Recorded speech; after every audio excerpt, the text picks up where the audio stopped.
Era que nos cuentes qué es lo que recordás vos de cómo nació Canal 10, eh, teniendo en cuenta esto, de que fue el primer canal universitario y público del país, o sea, que era una experiencia nueva, y que nació, digamos, con unos, me da la sensación, con unos objetivos totalmente contrapuestos, perdón, con los objetivos del canal, del primer canal que hubo en Córdoba, que fue el Canal 12.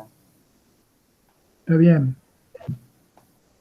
Eh, bueno, yo te tendría que contar que, bueno, yo soy mendocino, en el año 59 me vine a estudiar abogacía a Córdoba, pero ya venía con una formación cineclubística de Mendoza. Mendoza, que era una ciudad bastante cerrada, el cineclub era considerado un elemento subversivo, pero ya me hice a la afición de ver este, buen cine y tener, digamos, algunos criterios como para hacer la crítica. Con ese entusiasmo me vine a Córdoba a estudiar abogacía. Bueno, apenas llegué, lo primero que hice fue comenzar a militar en la FUC, e inmediatamente me incorporé a lo que era el Cineclub 1918, que era el cineclub de la Federación Universitaria de Córdoba, que daba las funciones en la sala de actos de la Facultad de Arquitectura y que lo manejaba un psiquiatra. En esa época todavía no se había recibido, Marcelo Pasternak, y todo el material, digamos, que recibíamos era alquilado a la Cinemateca Argentina en 16 milímetros, y Pedro Beren, que era el encargado de las proyecciones, porque trabajaba en la Facultad de Arquitectura, me invitó a que trabajara con él, y a veces ya comencé después a reemplazarlo porque él tenía otras ocupaciones. Así que yo era el proyectorista del Cine Club 1918, proyectaba películas en un Bolex Pilar que se instalaba en la parte de arriba, en la bandeja de arriba, y por supuesto que me conmovía siempre escuchar las exclamaciones del público cuando se exhibían películas de la historia de Chaplin o de la historia del cine, Intolerancia, El nacimiento de una nación. Y eso realmente me conmovía porque era como estar siendo el artífice o el introductor bueno, de los sentimientos y las cosas que provocaba este, esta, esta, esta, estas funciones. Eh, Paralelamente, estamos en el año 59 con el gobierno de Frondizi, donde en el Teatro Riverín d'Arte, que era el Teatro San Martín, en el cuarto piso, se había creado una escuela provincial de cine, y a la que venían profesores como Víctor Iturralde Rúa, eh, eh, y otros, entre ellos estaba Jorge Petraglia, que era profesor de Leal Rey, que eran los artífices, digamos, de la comedia cordobesa, y con ellos prácticamente comenzamos una etapa, yo por lo menos una etapa mucho más profunda de mi relación con el cine.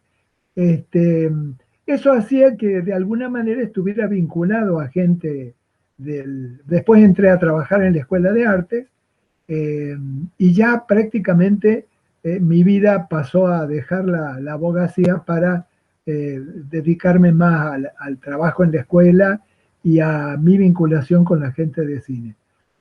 Caído Frondizi, el gobierno de Ilía designa un interventor, se cierra la escuela de cine, y a partir de ahí creamos un centro de cine arte que fue el autor de la creación del Cineclub Sombras. Estando en el Cineclub Sombras hicimos una película que se llamó Más de la mitad, que ganó un premio en un festival internacional de cine experimental y documental de la Universidad Católica, eh, que tuvo como jurado a Norman McLaren, y nosotros sacamos el premio al mejor corto experimental.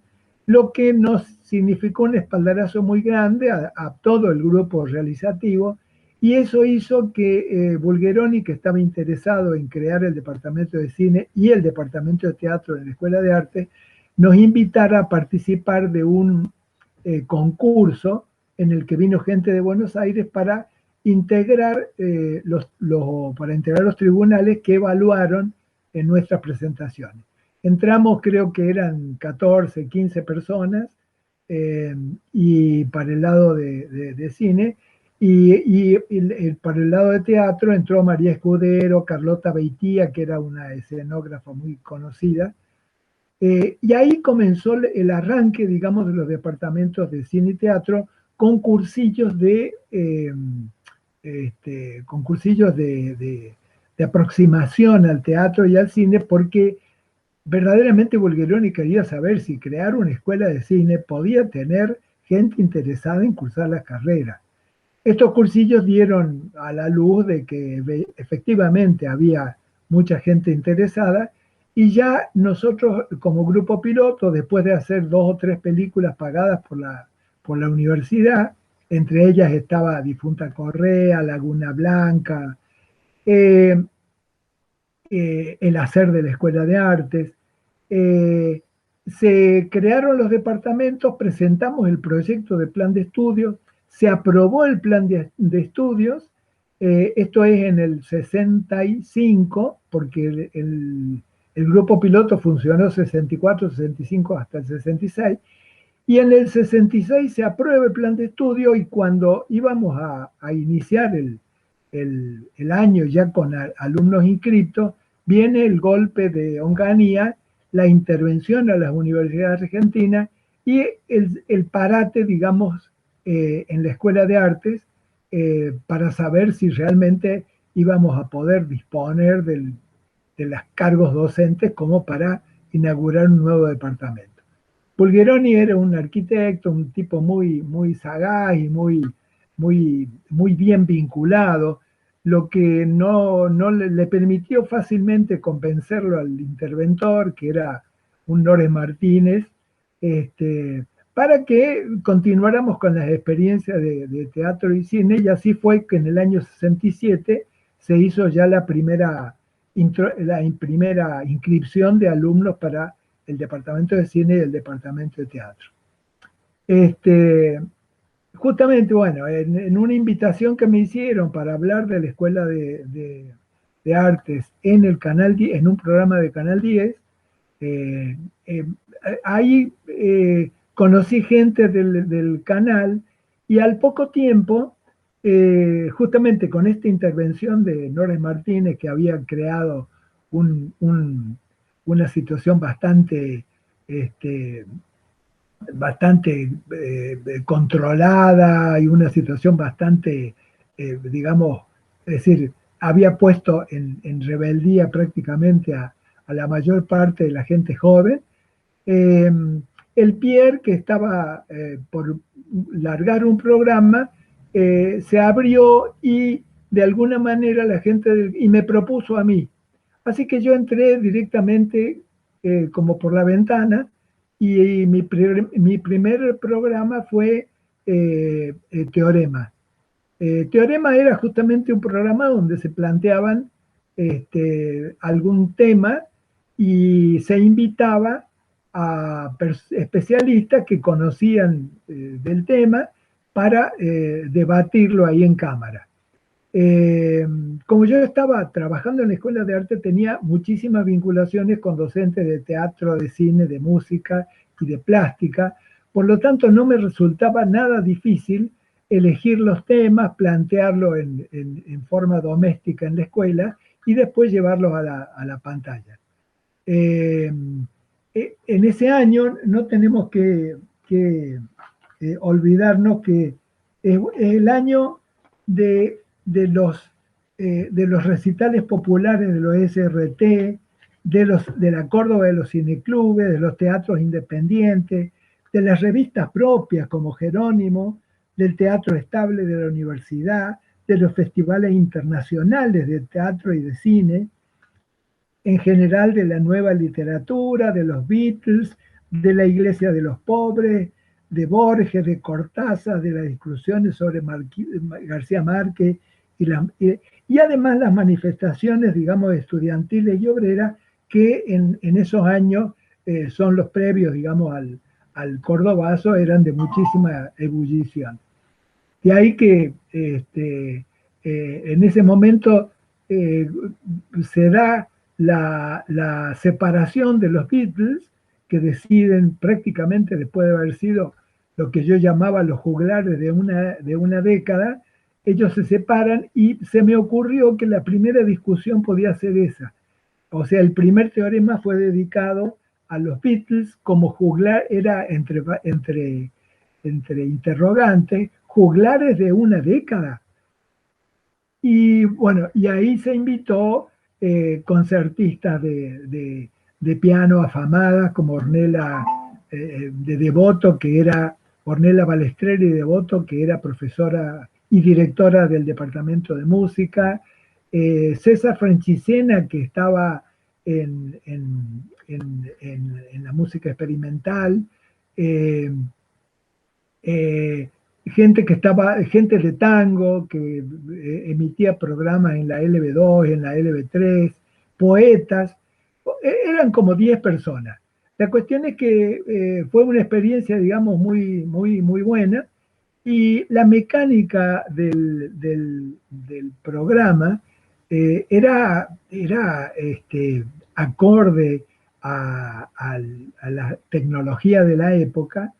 Era bastante, digamos, era difícil, pero era manejable, pero significaba un detenimiento muy, muy especial, porque, por ejemplo, yo tenía la responsabilidad, los cargos que yo tenía eran guión, conducción y producción. O sea, en producción era juntar, citar a los participantes de cada discusión, buscarlos en un remis desde que yo salía del pasaje Moñó y lo iba a buscar por su casa para llevarlos a la planta, porque yo empecé trabajando ya en la planta de allá de Marqués de Sobremonte. Esa era producción. Buscar, por supuesto, todos los elementos que hacían hacer auricones, entrevistas, reportajes, o sea. Luego Oscar, venía la parte de conducción. ¿Cómo? Oscar, no, perdón, te interrumpo un cachito. Bueno, ¿nos podés contar cómo era el proceso ese de producción y de realización? Porque, Sí, digamos, a los eso voy. alumnos no saben lo que era un auricón, o, Claro, digamos, apenas a tienen eso una voy, idea. a eso voy. En el guión yo tenía que contemplar todos los elementos técnicos que participaban de la emisión en vivo del programa, porque no era grabado, era un programa en vivo donde nos corríamos, digamos, muchos riesgos. Entonces, yo hacía el guión, y en el guión normal, a 2 columnas, donde ponía de un costado las cámaras para el conductor del programa, o sea, cámara 1, Oscar, hace la introducción. La cámara 2 muestra de alguna manera a los invitados.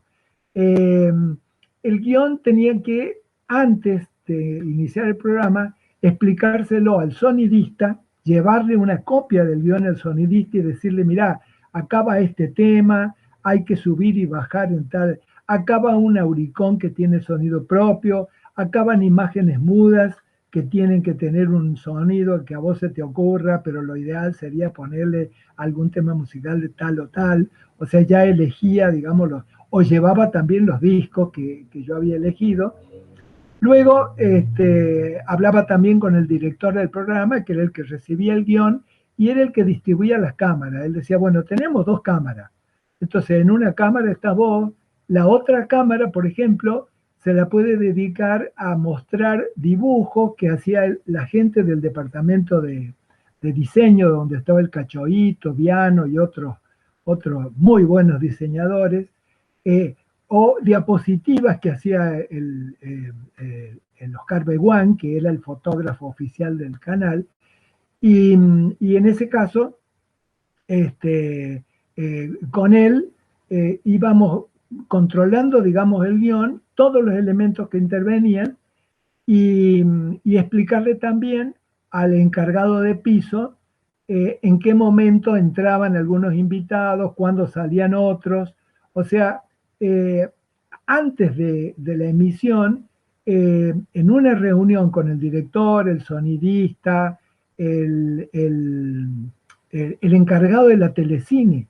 El encargado de la telecine era el que tenía que tener enhebradas las películas que iban en Auricón con sonido propio, las películas mudas y el listado de diapositivas y en el orden en que se iban a desarrollar. Oscar, que era una telecina, porque no todo el mundo sabe. La telecine estaba compuesta de un proyector de diapositivas que tenía una carga más o menos de 200 diapositivas y, el proyector de cine de 16 milímetros, y eso era lo que conformaba la telecine.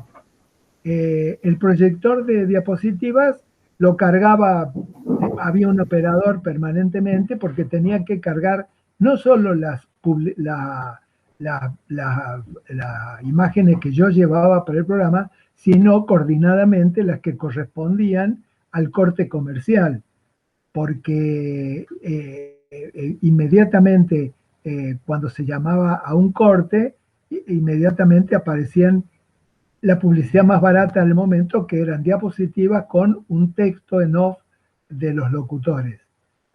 Otra charla previa también era con los locutores para que estuvieran advertidos de cierto, pero ellos intervenían poco, porque prácticamente cuando había una película muda, la locución la hacía los conductores, o María Elena, que estaba sentada en un atril con un micrófono, o yo, que estaba en el otro.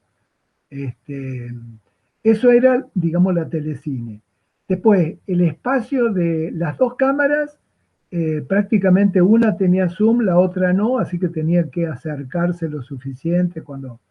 Y además se utilizaban también, esto que te digo yo, gráficos o dibujos hechos por la gente de diseño, porque a veces nos metíamos en algunos temas que eran muy propicios para ser ilustrados, digamos, con caricaturas, con dibujos de Kino, cosas por el estilo, que los encargados de gráfica las esbozaban en unas cartulinas y las teníamos también numeradas y entregadas, digamos, al encargado de piso, que sabía que tenía que tener un atril con una serie de cartones con dibujos, y en algún momento el director de cámara disponer que una de las cámaras iba al atril y mostraba cada una de las láminas que se iban sucediendo.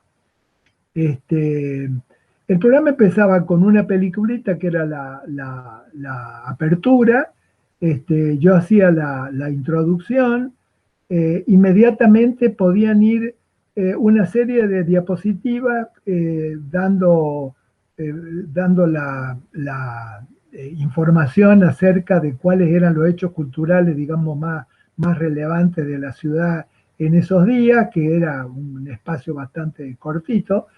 Y luego ya venía los reportajes y todo, digamos, lo que era el contenido propio en este caso era Fabulario, que era una especie de revista cultural bastante surtida, con mucho material, digamos, de archivo y mucho material de actualidad. Teorema era diferente. Teorema era prácticamente un trabajo más de investigación, porque si se trataba un solo tema, por ejemplo, el impacto de la música electroacústica en Córdoba en la década del 60. Entonces ahí los invitados eran gente que, bueno, que hacía música electroacústica, que de pronto decía, bueno, necesitamos un piano de cola, porque ellos tiraban pelotitas de ping-pong en el encordado del piano levantando la tapa, o si no, si iba una persona que tocaba el piano, tenía que tener un piano, o cuando iban grupos musicales. En ese caso era más complejo, porque el grupo musical necesitaba de 4 o 5 espacios donde tener atriles para los violines, las flautas y todo ese tipo de cosas.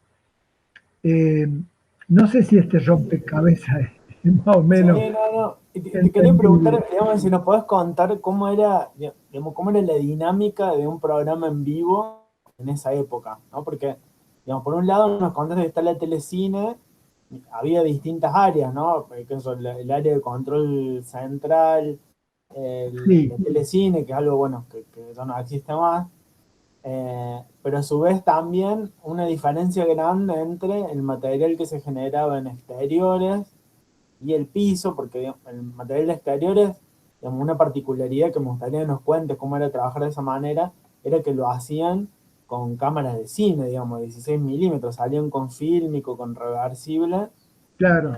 a trabajar y traer algo que después había que montarlo y sacarlo en la Está. telecine durante el Por vivo. ejemplo, uno de los temas para manejarnos con imágenes mudas a las que había que después sostenerlas con una música y con un relato, eran exposiciones de artistas en las galerías de Córdoba.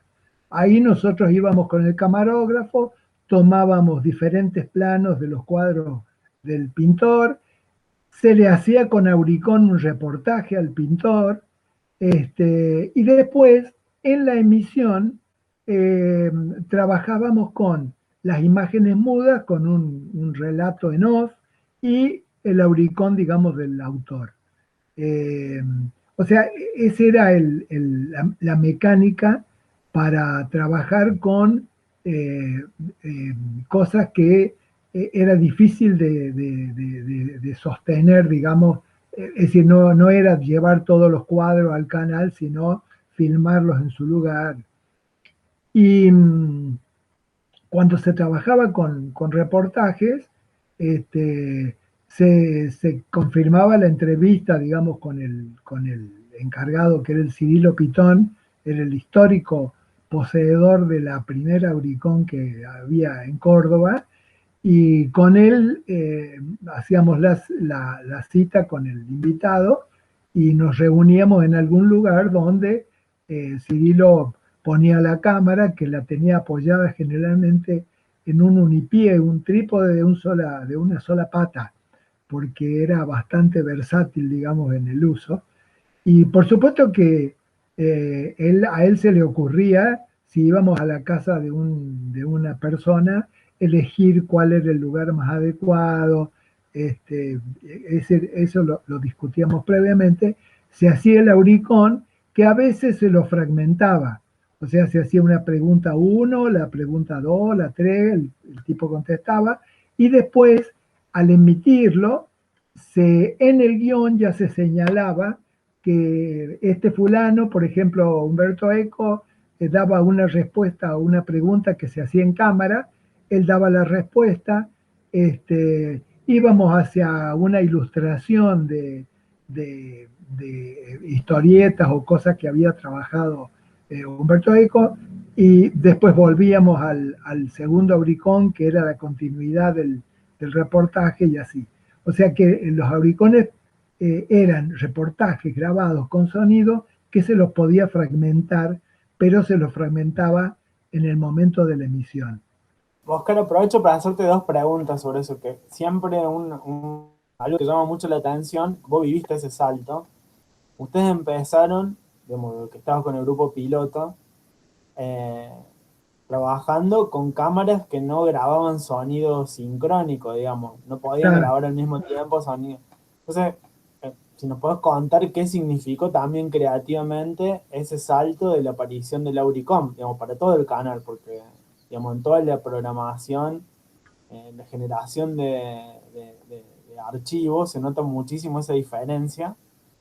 Eh, y otra cosa que te quería preguntar, que recién nombraste algo, porque lo nombraste Cirilo Pitón, que está como involucrado en los dos procesos, eh, el tema también del montaje, ¿no?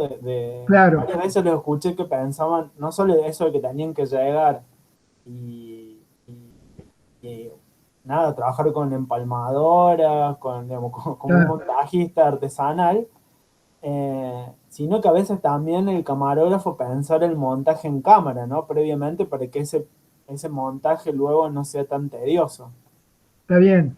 El tema es el siguiente. Cuando el canal nació, yo creo que el 80% de la importancia que se le daba al canal era del servicio informativo. El servicio informativo tenía un peso muy grande porque la Radio Universidad y su servicio informativo eran señeros en Córdoba y eran prácticamente una fuente ineludible de datos.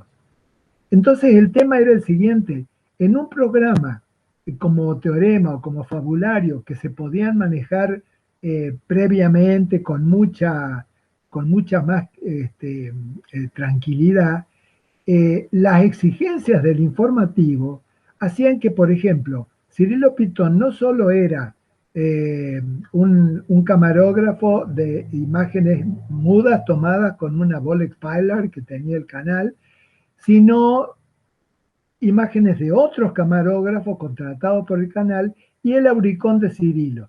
Entonces, el tema era que Cirilo además era el montajista, o sea, en la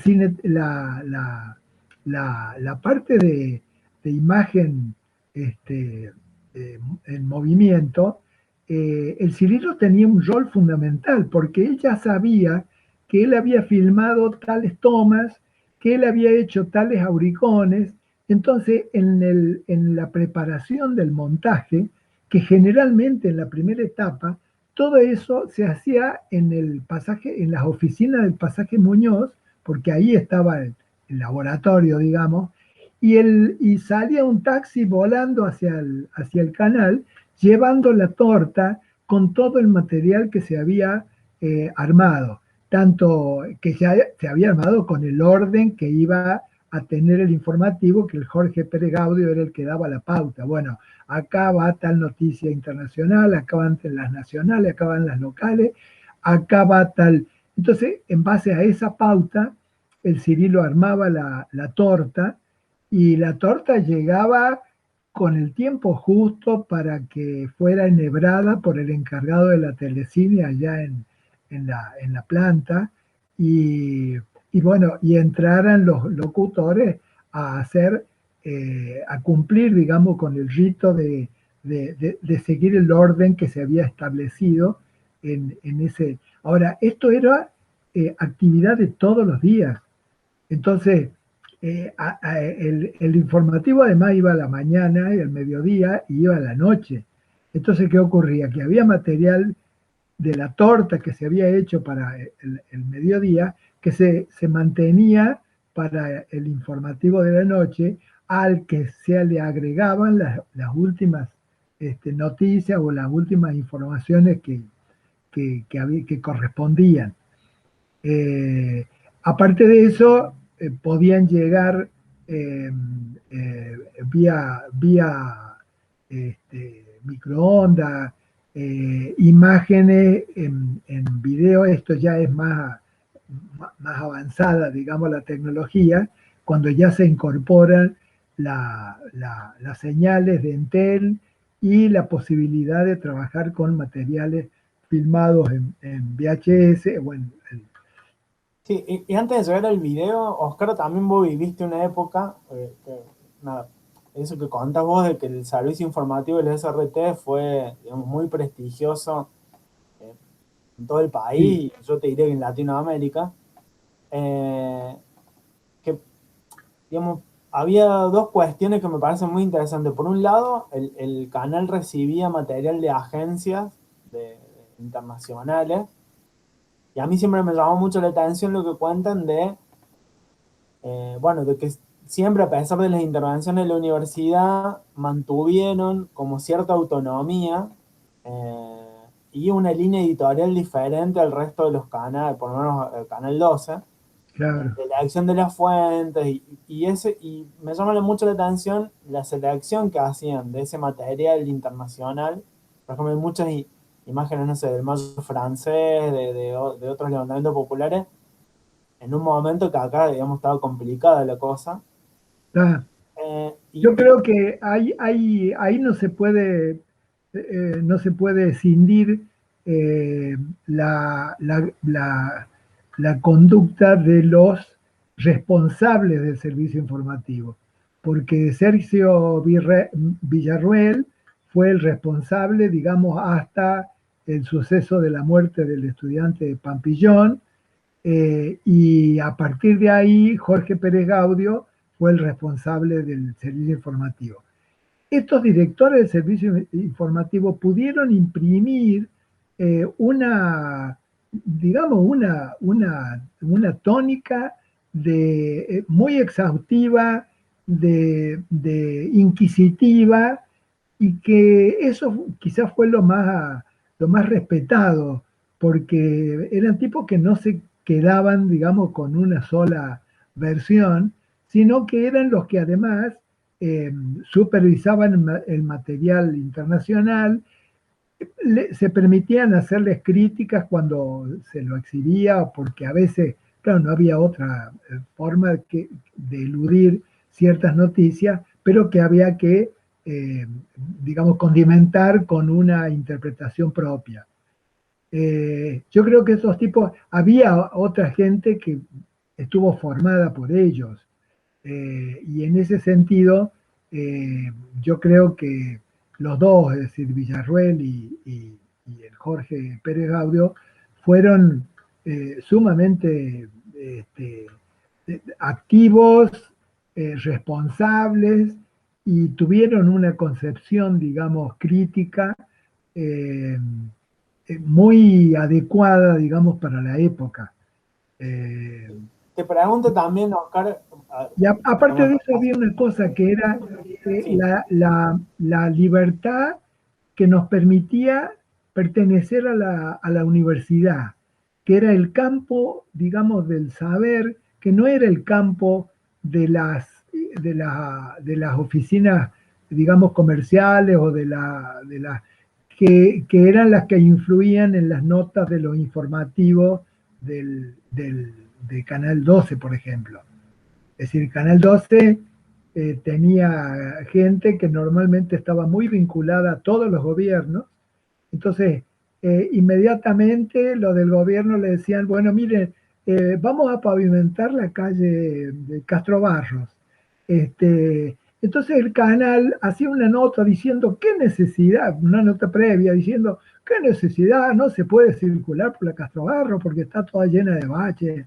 Al día siguiente aparecía la noticia, el gobierno ha decidido pavimentar la Castro Barros. Entonces había como una complementación, digamos, entre autoridades y medios que permitían estas trampitas, digamos, eh, cosa que no ocurría, digamos, en el canal. Tal es así que cuando se produce el Cordobazo, el canal 12 creo que prácticamente entregó inmediatamente todo lo que sus camarógrafos habían filmado, y en el canal 10 ese material no se, es decir, el Pérez Gaudio se negó a entregarlo, y tuvieron que ir con una este, medida judicial para poder llevar parte, porque al final no pudieron llevarse todo, pero, y en eso está la conducta, digamos, y la rectitud de persona, como la actitud que había tenido el Sergio Villarruel cuando la muerte de Pampillón. Él era, él era el locutor en cámara que, bueno, dijo, una bala no es como una piedra, y al día siguiente quedó, por quejas del gobernador y qué sé yo, quedó prohibido en el uso del micrófono. Y al poco tiempo ya renunció y se fue a Buenos Aires. Pero yo creo que esta genética, digamos, de la crítica y de la visión un poco más rebelde de las cosas, solo se podía dar en un espacio universitario donde la posibilidad de acceder a la discusión con gente de las disciplinas científicas te permitía este, eh, fundar mucho más tus opiniones, ¿no? Oscar, alguna vez hemos hablado de este tema de que cuando nace Canal 10, eh, bueno, digamos, digamos, el primer canal universitario, un canal público, el primer canal universitario del país, y nace con una idea de un medio de comunicación cultural, ¿no? Con la idea de producir y difundir contenidos Sí, culturales. Te quería preguntar por dos cosas. Por un lado, yo, digamos, lo que noto es esa diferencia ya desde un comienzo y que se va a mantener durante varios años, a pesar de lo que iba pasando en el país, una idea que diferencia mucho en sus objetivos de lo que había sido Canal 12, ¿no? Digamos, eso que siempre cuentan de que es digamos, la visión empresarial del canal, digamos, fue creado para vender más electrodomésticos, digamos, no puede ser sí, eh, más diferente, más contrapuesta esa idea de un claro. lectora, digamos, de sus comienzos. Y por otro lado, que nos cuentes eh, también cómo influyó la radio, digamos, porque la universidad tenía un medio de comunicación previo que era muy importante en Córdoba en esa época, y que tenía una impronta muy fuerte cultural, digamos, con mucha gente que era, digamos, era muy reconocida en Córdoba, ¿no? En la música, en la crítica de cine, de teatro, digamos, vos te he escuchado contar, bueno, sobre ese vínculo que, que hubo, digamos, ese precedente eh, nada, que marcaba ahí como desde los comienzos del Canal 10. Eh, Mira, yo llegué en el año 59, que fue el año de la inauguración prácticamente de Canal 12. En el año 59 empiezan las primeras emisiones experimentales de Canal 12 y yo vivía, era el único pensionista de una pensión, vivía con la señora que me daba alojamiento. Tenía es decir, una casa grande y me alquiló una pieza por la vinculación que habían tenido con mi hermano, que había sido estudiante también de abogacía. La cuestión es que eh, esta señora consigue que su hijo, que era odontólogo y que atendía ahí el 9 de julio al 1300, atendía 3 días a la semana, le comprara un televisor. Entonces, esta gallega que estaba totalmente abocada a ver televisión a partir de las 6 de la tarde, se olvidaba de cualquier otra cosa, hasta de hacer la comida, porque vivía sola y le daba de comer a una sobrina, porque quedaba totalmente deslumbrada por lo que era. Y me invitaba, me sabía invitar a mí, que yo vivía en la última pieza donde me estaba estudiando, y me llamaba, Oscar, Oscar, venga, que van a pasar tal cosa. Esos programas digamos, de Canal 10, facilitado por toda esta infraestructura de la industria de los aparatos, de la venta de los aparatos domésticos, era lo que se veía en las vidrieras de los negocios que vendían los televisores y lavarropa y todo lo demás. Ahora, este, como medio, digamos, crítico y de discusión, la radio universidad era insoslayable porque tenía programas como eran programas políticos de discusión a la noche.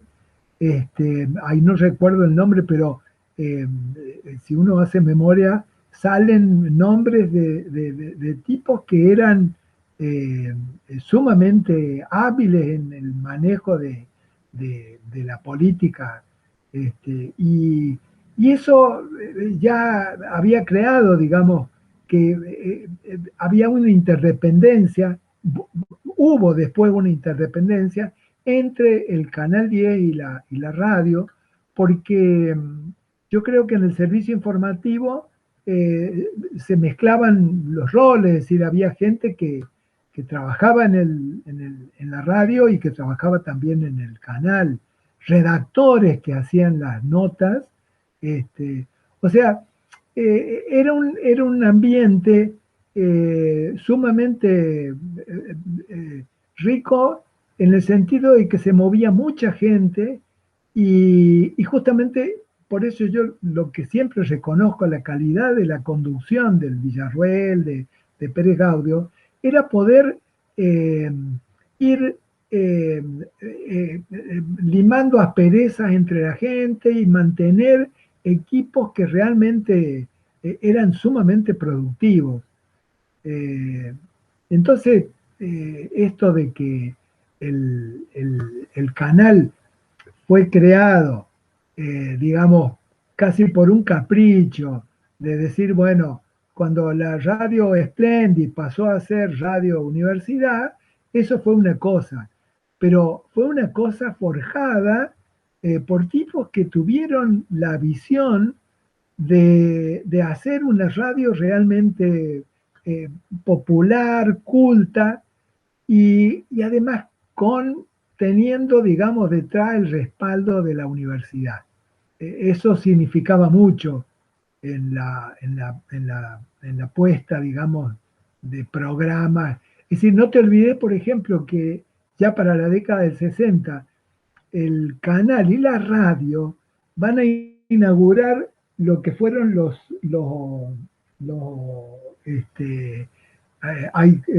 dije recién, los, los recitales populares. Los recitales populares eran organizados por la radio y en parte por el canal. Los recitales populares eran traerlo a Astor Piazzolla y a Melita Baltar al pabellón Argentina, a la Sala de las Américas y dar un recital donde íbamos la gente del canal a hacerles reportajes, a filmar y todo lo demás para después verterlo en nuestros programas. Los recitales populares tenían una imbricación muy grande con la gente y eran recitales fundamentalmente armados para la radio, pero también explotados por la televisión. Sí, yo he visto imágenes de recitales de Mercedes Sosa, de grupos de rock, de Claro, Aquelarre. y además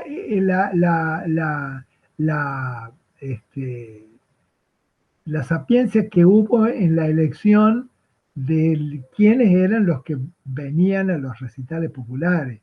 Es decir, no venía cualquiera, es decir, venían números realmente de mucho prestigio. Eh, Así que bueno, ese era uno de los tantos aciertos, digamos, donde la radio y el canal funcionaban de alguna manera en forma conjunta. Pero todo esto yo creo que estaba dado fundamentalmente por la simbiosis que había entre la gente del servicio informativo y la gente del servicio informativo de la radio y del canal, que en una época prácticamente, en la década del 60, 70, eran uno. Y, y bueno, y Oscar, ahí está la evolución tecnológica, porque cuando aparece el video, cuando aparece el color, hay grandes discusiones sobre si el color que se iba a adoptar era la norma francesa que tenía colores suaves, o la norma americana, o la norma... Y bueno, y los equipos que se fueron, la construcción de la antena y todo eso, forma parte, digamos, de una historia muy coherente, donde el canal, digamos, tenía sus fallas o su baja, porque por ahí había momentos en que económicamente no producía lo suficiente como para pagar todos sus emprendimientos y tenía que ser la radio la que lo apoyara. Hasta que después, bueno, un buen departamento comercial y todo eso. Y además había, no sé, contradicciones, como por ejemplo, en un año que yo estuve, en que yo estaba, el presidente de los SRT era también el representante del diario Clarín en Córdoba. Ahí no me acuerdo cuál era el apellido de este señor, pero, y él de alguna manera alentaba programas como los nuestros, que eran porque él decía que el Canal 10 y la universidad tenía que tener de pronto, así como decía Perón, la izquierda le da un poco de matiz al pensamiento común. Entonces, programas como Fabulario, como Teorema, que eran programas de alguna manera no muy condescendientes con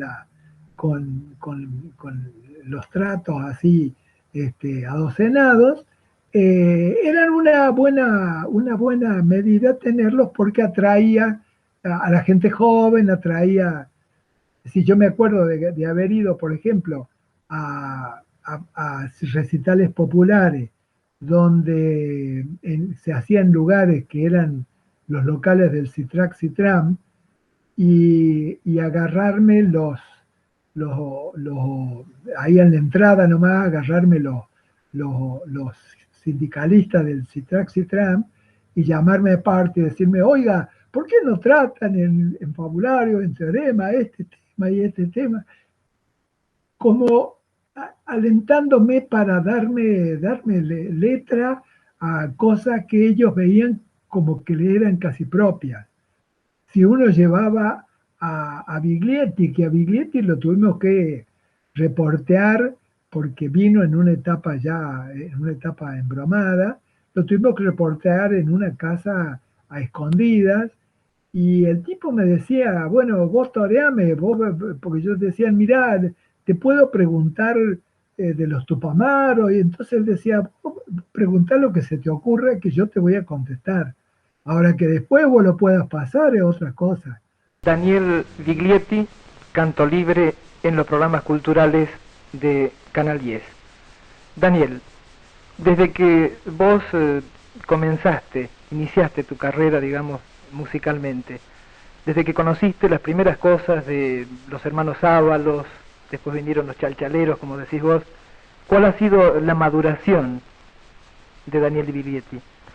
Bueno, los primeros contactos con la música popular fueron esos que tú mencionás, entre otros. ¿Cómo hacías, Oscar, con la censura en ese Bueno, momento? y la censura fue muy curioso porque durante toda la primera etapa yo prácticamente no tenía problemas no tuve nunca problemas de censura en el sentido de decirme, mirá, te vamos a mirar el guión previamente. Pero ya en los años 70, finales del 71 y en el 72, se creó un departamento que estaba a cargo de un tal Esmaña, que era profesor ahí en la Escuela de Ciencia de la Información, que nos exigía la presentación del guión previamente a la emisión del programa. Y el guión lo teníamos que tener prácticamente, no sé, una semana antes para que él... Y nosotros los guiones los terminamos prácticamente el día anterior. Así que bueno, hacíamos una copia más para mandarle a la persona que no. Y, y por ese lado, bueno, cumplíamos con el requisito de enviar el guión, pero nunca tuvimos, digamos, observaciones, salvo alguna vez, alguna observación estrictamente técnica de un gerente que fue presidente de los SRT, que era un ingeniero, y que nos censuraba el fumar en cámara, porque él sostenía, porque yo decía, bueno, mire, yo acepto que ustedes digan palabras como capitalismo, tercer mundo, que son cosas, bueno, que para la televisión realmente no sé qué función cumplen, pero lo que sí me molesta es que fumen en cámara porque el humo molesta la imagen. Entonces, entonces ya decíamos, bueno, vamos a fumar menos, pero ¿con qué otra denominación voy a mencionar un fenómeno como el capitalismo o el, el tercer mundo? ¿Qué otros términos puedo utilizar para no mencionar estrictamente esas palabras? Así que bueno, esas eran discusiones de entre casa que generalmente las podíamos sacar bien. Ahora, cuando ya sobre finales del 72 la etapa política se puso más pesada, había momentos en que el canal era tomado, había un grupo de gente de extrema, de derecha, de la juventud de la J perra, eh, de la juventud, este, bueno, de la J perra, Comunista Argentina. que tenía unas ordenanzas que eran muy fanáticos y a veces iban armados, cerraban las puertas de la radio y emitían proclamas. A mí me tocó vivir una situación muy especial durante el gobierno de Luperi, o sea, ya estamos en la etapa de la ortodoxia peronista, y con un rector como Luperi que había logrado mantener decanos que eran muy, muy revulsivos para la derecha, como Bontempo en arquitectura, el Federico Bazán en arte, este, el Tincho en la escuela el trabajo social. Y bueno, Luperi mantenía, digamos, un rectorado que era, bueno, a él le llegaban todos los días, en cada sesión del Consejo Superior, un ramo de 5 rosas rojas, que eran los 5 decanos o directores de escuela que según palabras de esta gente de derecha, iban a ser ultimados en el lugar donde se los encuentre. Un día yo iba con el Federico Bazán y la gente de la Escuela de Arte a presentar un informe de nuestra actuación de la Escuela de Arte en el Consejo Superior de Luperi, y cuando estábamos parados en un semáforo, yo tenía la radio sintonizada en Radio Universidad y en ese momento estaban dando una proclama donde decían que Federico Bazán, que estaba sentado al lado mío y que estaba discutiendo con los que iban sentados atrás de lo que íbamos a decir en el Consejo Superior y que no escuchaba la radio, iban a ser ultimados en el lugar que se los encontrara. Entonces yo le dije, che, ¿escucharon eso? Entonces, no, ¿qué? Que acaban de decir que el arquitecto Bontempo, el Tino Federico de Trabajo Social, el de la Escuela de Arte y todo lo demás, van a ser ejecutados en el lugar que... Oh, eso dijeron, bueno, íbamos a la reunión del Consejo Superior y había que ir. Pero ese ambiente, digamos, ya de discusión media terrible, creó un ambiente que hacía por ahí imposible trabajar con la libertad y con la confianza que lo habíamos hecho aún en la etapa del gobierno no sé, de Lanusse o de Onganía. Ya la cosa era, digamos, más perversa. Quería que nos cuentes así con detalle cómo era la dinámica de la puesta al aire del programa, ¿no? Como esa cosa tan artesanal, por ahí con cierta precariedad en los medios, pero que ustedes tenían que ser muy creativos para generar algo que interese al público. Claro, nosotros con el caso de Fabulario, con María Elena sabíamos, María Elena era una especie de memoria de todas las notas que había y las imágenes que había en los archivos del canal. Lo que significaba que si decíamos, hoy vamos a hablar de Borges, entonces ella decía, ay, creo que hay un reportaje a Borges, entonces ya teníamos una base, digamos, sobre qué hacíamos el guión, respetando estas pautas, digamos, de imágenes dibujadas, de diapositivas,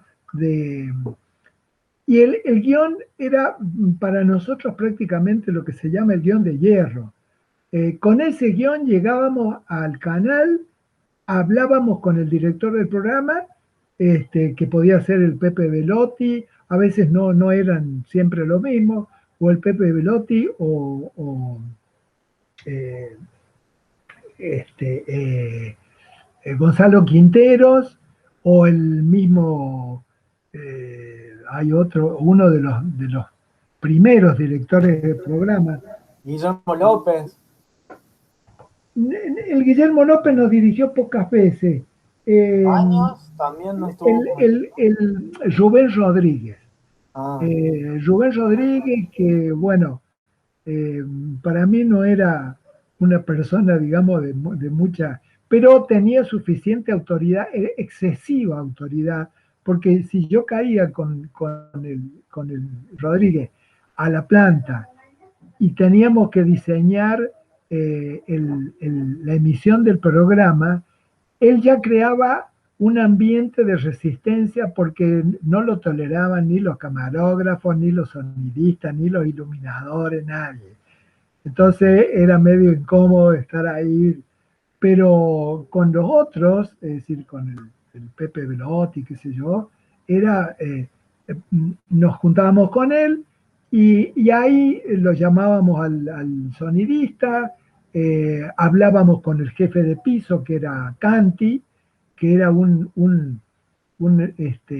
excesivamente eh, eh, dedicado a cuidar todas las cosas que ocurrían adentro del estudio.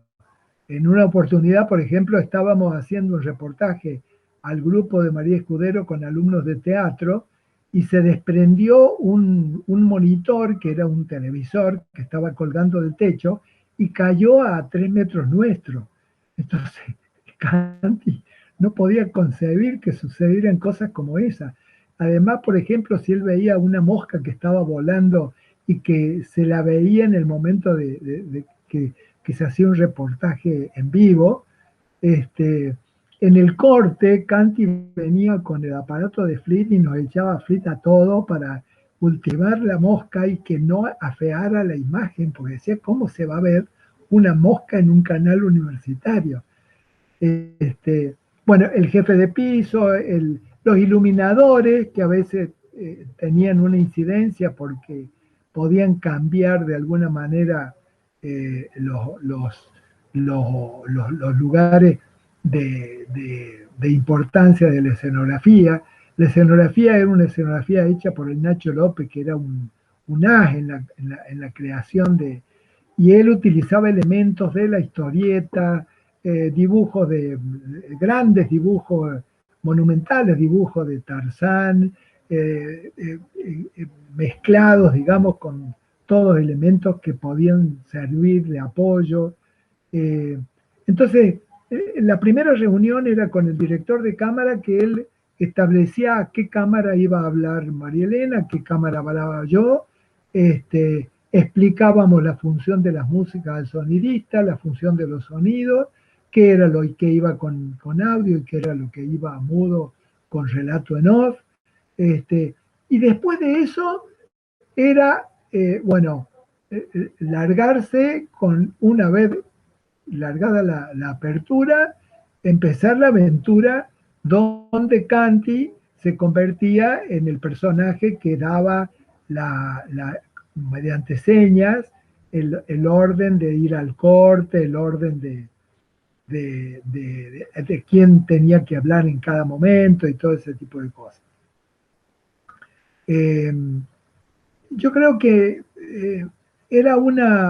fue un aprendizaje colectivo, digamos, porque el encargado de la telecine tenía que estar, que respetar, digamos, un orden, el sonidista también, y era una cosa muy, muy compartida.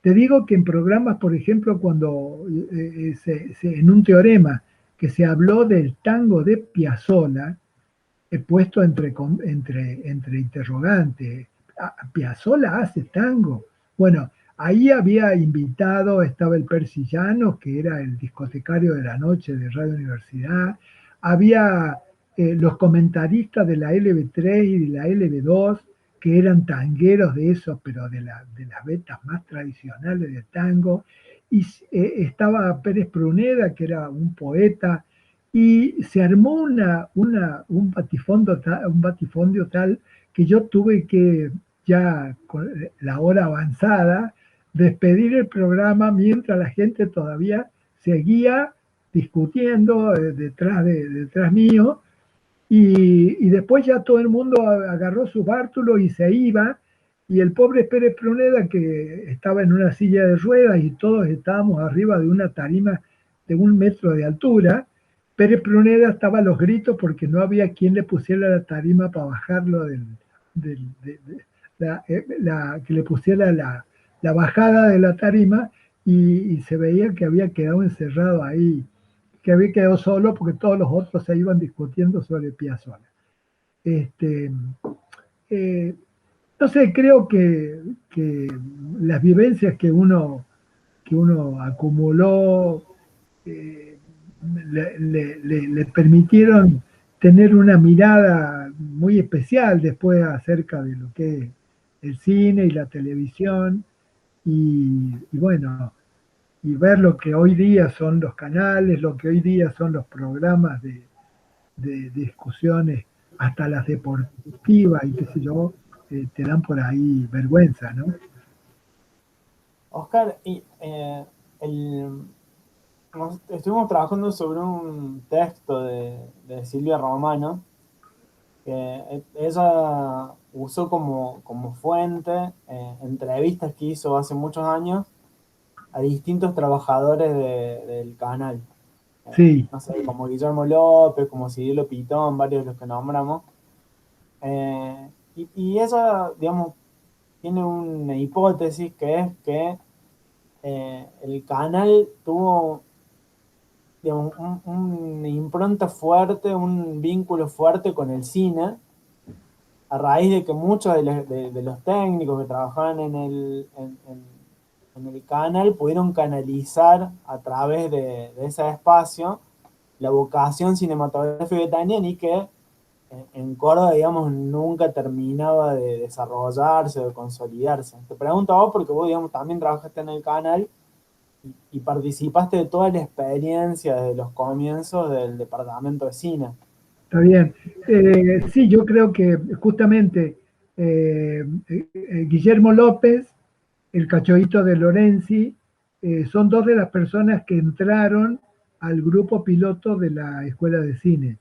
Ahora, ellos dos ya habían hecho una película que habían presentado en un festival, no sé si fue en un festival en Francia, ahí no me recuerdo el título de la película, era una cosa muy tierna, eh, y ellos de alguna manera fueron los, los, este, los gestores de otras películas que se hicieron en el grupo piloto. Porque, por ejemplo, el Cachoito trabajó en Laguna Blanca, trabajó en el hacer de la Escuela de Artes, junto con López. López hizo una película sobre un dique de Río Hondo en Santiago del Estero. Eh, y eso, de alguna manera, eh, permitió que hubiera es decir, que esta gente pudiera hacer sus armas en otras cosas que no fueran estrictamente las televisivas. Además, el Guillermo, junto con el Pepe Velotti, habían formado una empresa de cine publicitario, este, que era, este, que era la que hacía películas para las agencias de publicidad. Y, y, y, y bueno, y eso nos vinculó con la otra gente del grupo piloto, que era la gente que veníamos de haber hecho el cine sombra y de haber hecho más de la mitad con el premio, digamos, de McLaren, y poder, eh, eh, no sé, es decir, intercambiar cosas y, y afianzarnos, digamos, en la producción. Y algunos, bueno, se dedicaron más al cineclub, como el caso de Simón Banos, el mismo Daniel Salzano, Walter Miñolo, que hoy día es un afamado profesor en una universidad norteamericana egresado de letra. Otros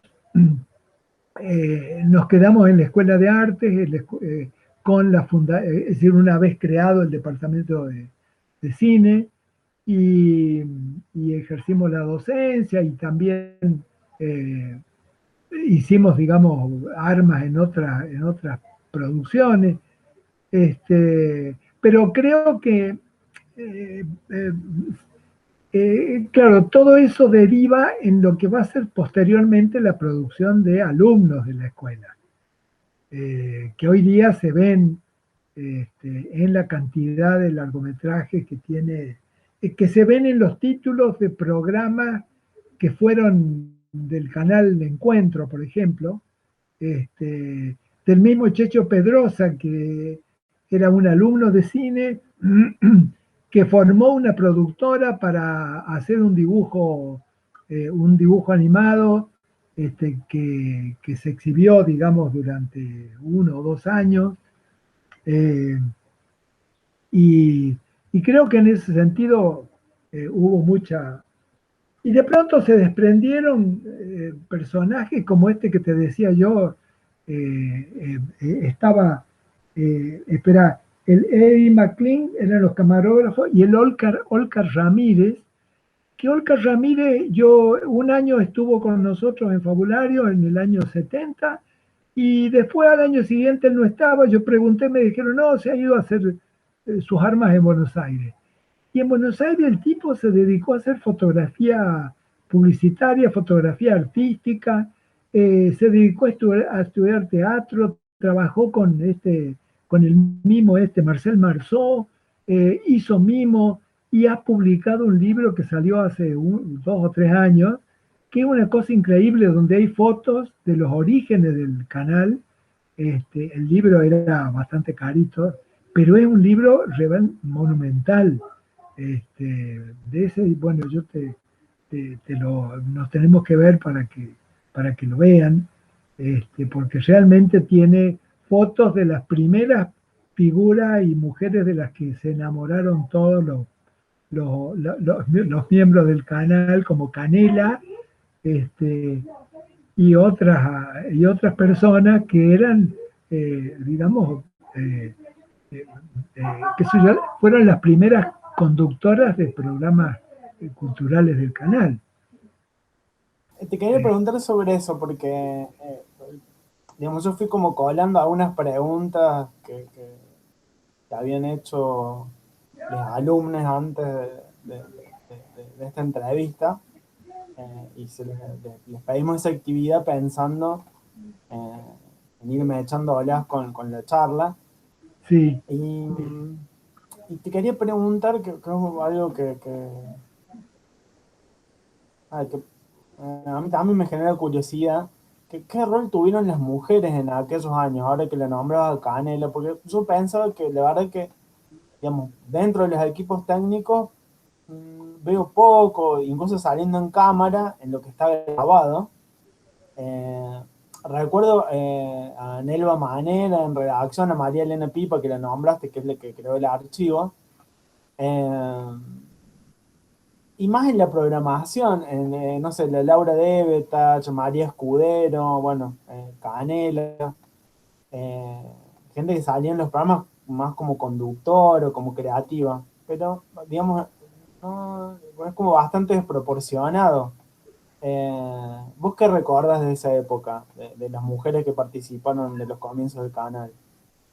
Sí, es cierto, es decir, pero bueno, cada una dejó su marca, porque estaba la Piqui Vanina, que era la primera mujer del Guillermo López, fue animadora con Canela del primer programa, digamos,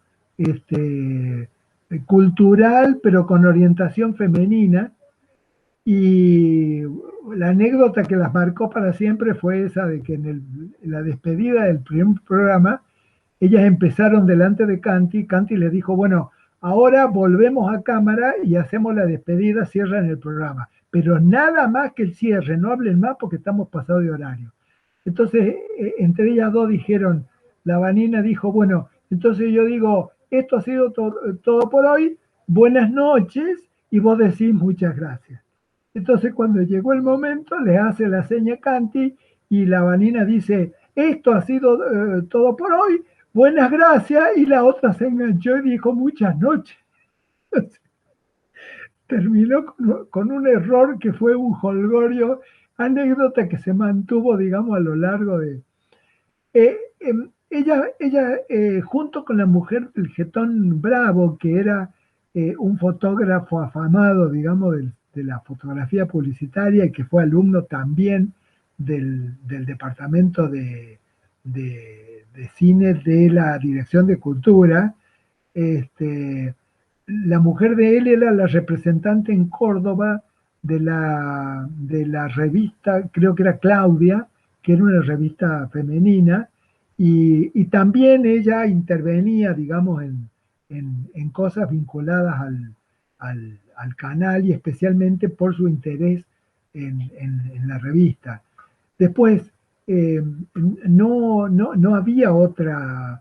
En el grupo piloto en el grupo piloto de cine había varias mujeres, porque estaba la mujer una chica Peralta, la mujer de Biasuto, estaba una piba que era no docente de la Facultad de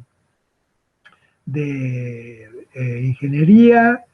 A ver, espera, ¿qué otra mujer más había? Había 2 o 3 mujeres sobre los 18 que éramos del grupo piloto. En el canal no recuerdo otros nombres que tuvieran, digamos, participación así efectiva. En una época, Bulgeroni había logrado hacer con la UNESCO un programa dedicado a la difusión de cultura agrícola, ganadera, y ahí participaba gente preparada por María Escudero para hacer la conducción de ciertos programas, pero claro, es cierto, no había no recuerdo una participación tan efectiva como fue la de María Escudero, la de la Pipa, de la Nelva. Oscar, ¿cómo ves ahora en la actualidad la televisión universitaria, digamos, comparada con aquella época? Y nada, como para ir terminando, también ¿qué es lo que te gustaría a vos que fuera de la televisión universitaria? Ahora que hay más canales, ¿no? Que no es solamente Canal 10, sino que en todo el interior hay como una red de Sí, canales universitarios. yo opinando fundamentalmente sobre Canal 10, por ahí, eh, eh, creo que hay una excesiva, este, un excesivo apego a los formalismos. Creo que eh, las vetas de humor prácticamente están muy mal explotadas. Es decir, hay programas que realmente a mí me dan pena de verlo, de ver que un canal universitario esté programando cosas de ese tipo, y que la radio universitaria tenga algunos conductores que están haciendo prácticamente una política de incluso hasta en contra de la pandemia, en contra de la vacuna. Es decir, yo veo que hay cosas que no están bien en un canal universitario y que eso forma parte de una ambigüedad que la hubo desde que el canal nació con la radio. Esa ambigüedad de que no se sabía si el canal dependía de la Secretaría de Asuntos de Extensión Universitaria, de una secretaría especial, por ejemplo, que Nore Martínez creó en su época, para controlar estrictamente el canal. Es decir, siempre hubo una ambigüedad de cuáles eran ahí en el libro de la Silvia Romano aparece en base a qué pautas, que creo que las había esbozado el primer gerente, y ¿cómo es el nombre de este señor que fue el primer? Bueno, no me Garzón voy a... Maceda. De Garzón Maceda. Garzón Maceda fue el que creo que esbozó un plan de normas a la que debían ajustarse la gente del canal y de la radio, que eran como normas de una ética comunicativa. Pero, claro, eso duró poco, es decir, fue más una cosa de compromiso, porque permanentemente llegaban críticas al Consejo Superior, críticas que se hacían, por ejemplo, desde alguna entidad que se había sentido afectada por la mala prensa que se había hecho de sus actividades, y llegaban quejas al Consejo Superior, y el Consejo Superior no se sabía a quién recurrir para decir, bueno, el responsable es el secretario de Extensión, porque el secretario de Extensión no participaba de lo que era la vida del canal, y el canal se manejaba con el servicio informativo de Villarruel y del Pérez Gaudio. Creo que jamás recibieron ninguna orden o ninguna directiva del canal, de la universidad, porque era muy ambiguo y lo sigue siendo, lo sigue siendo. De todas maneras, a pesar de tener equipos de muy buena resolución y todo lo demás, yo creo que no hay lugar para que gente como los egresados de la Escuela de Cine, de la Escuela de Ciencia de la Información, puedan hacer realmente armas y darle un poco más de vitalidad a la cantidad de conductores y periodistas, digamos, que están medio apelmazados ahí en el canal y en la radio, ¿no? En fin. Bueno, Oscar, te agradezco por, nada, por estos minutos, por la charla. Muchísimas gracias por tu tiempo. La verdad que siempre es interesante escuchar la historia de los medios de Córdoba, del cine, del departamento de cine, del grupo piloto. Bueno, de todo lo que participaste, sos parte de la historia de audiovisual de Córdoba. Está. Bueno, no, te agradezco y bueno, uno ya con esto de la pandemia, digamos, se ha acostumbrado a ponerse el barbijo, pero bueno, eso no nos impide pensar y no nos impide seguir elaborando cosas, ordenando nuestros archivos fotográficos y todo eso, así que quedo a disposición. Y bueno, y te haré llegar en todo caso por mail los detalles que yo te había preparado, que eran las imágenes estas de prensa promocionando Teorema, Fabulario, el listado de temas que tratamos en Fabulario, que era inagotable de acuerdo a la realidad semanal que se estaba dando en cada año, y que ahí van a ver la variedad de temas, digamos, que podíamos abordar, porque pensando que la cultura no era estrictamente la solemnidad del hecho cultural, sino que ya uno podía romper con ese concepto anquilosado y ir a cosas un poco más renovadoras. Un abrazo y nos mantendremos en contacto. Dale un abrazo.